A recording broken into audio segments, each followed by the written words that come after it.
everybody, welcome back to my channel. If you're new here, I really hope you'll hit the subscribe button. I really do appreciate it. Today I wanted to talk to you about asters. Asters are a flower that I really feel are overlooked in the flower bed, or in any flower bed, honestly. You don't hear a lot of people talking about asters, but I think they're pretty, especially in the fall. I like them in my garden because I think there's a lot of orange and yellow already in the fall here where we are in New England, and the purple just adds some balance to it. So anyway, I just went and picked up another aster plant. I have a couple that I've already got growing along my wall here, and I wanted to add another one. And these will grow bigger every year and bush out if you take care of them, you feed them. They like full sun. Obviously, we're not getting that here today in Connecticut, but it's a pretty crazy fall day. That's how it is here in New England. You never know if it's going to rain or snow, or the sun's going to shine, or what's going to happen. So today we're getting a little sunshine, a little bit of rain, and I'm planting. We should have a frost here. We're in zone 5B, and we'll have our frost by the end of October. So I'm trying to get these plants in so they can get their roots going before the frost comes. So with the asters, these are perennial, obviously. That's why I'm planting them now. And they come back every year. And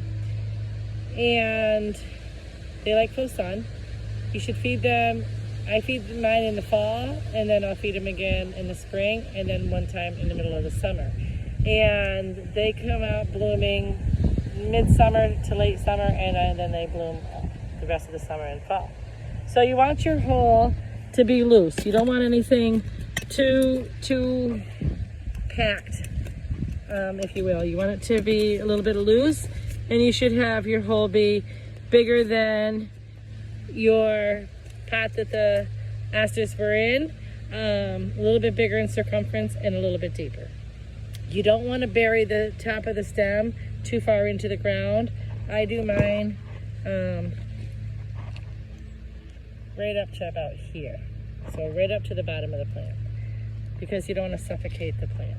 So for the sake of time saving for this video, I went ahead and dug my hole. And all I used was a garden spade. And I'll leave a link in my video where you can get a garden spade. And the aster plant as well.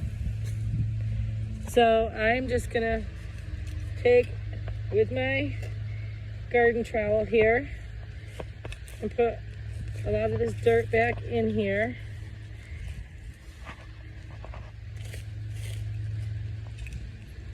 Fill this hole right up.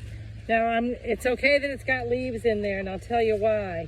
The leaves work several purposes. One, they add added nutrients, and two, they'll add warmth to the plant and help keep it warm in the winter. So as you can see, my yard behind me here has got quite a few leaves on it already. We haven't raked. We still have a lot on the trees. See up above, we still have a lot on the trees. So we're waiting till at least this weekend, and we'll do the first cleanup, and then we'll do the final one later on. So now I have put dirt all around this, and now I'm going to take some leaves and put leaves around it too. And I just told you why, for the mulch and the nutrients and all that. And I'm not going to worry about putting too many here, because they're going to fall, and they're just going to, Mother Nature's going to do her thing. Mother Nature's going to fill this all up. But what I am going to do is, if you look at the plant right here, you can see it's got a lot of deadheads.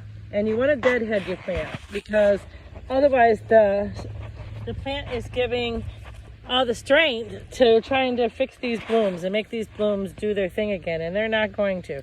You need to cut those off. And the best way to do them is with pruning shears.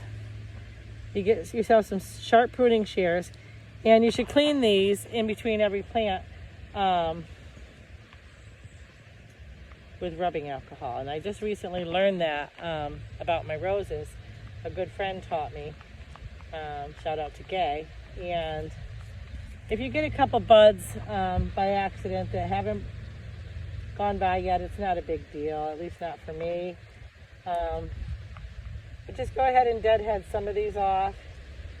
And you don't even have to get every single one, but the more you get, the better, because the plant's not trying to fix these buds that are they're gone by. They're not coming back. There's no fixing them. There's no nothing that you're going to do for these little buds here.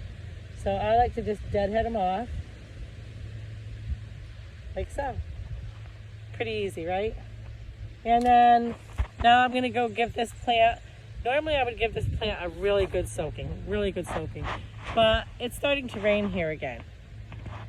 I don't know if you can see it, but it's starting to sprinkle. By the looks of these skies, I think we might be getting another storm coming. So I'm not going to worry about giving them too much of a drink. I am going to water it, and I'm going to water it with some plant food. I will use Miracle Grow, and I will give it a really good watering, and then I'm going to leave it. I'm going to go ahead and trim all the rest of these dead flowers off, and with my pruning shears, before I give it its watering.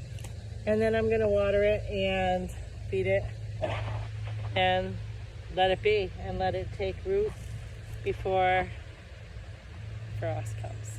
Okay guys, if you like these kind of videos, please give it a thumbs up. I really do appreciate it, and make sure you hit that subscribe button and that little notification bell so you don't miss out on future videos. I'm going to be talking about all kinds of plants and plant care and recipes and all kinds of stuff to do with taking care of your home and garden. Okay, have a great day everybody. Remember to be kind. Have a great day. Bye-bye.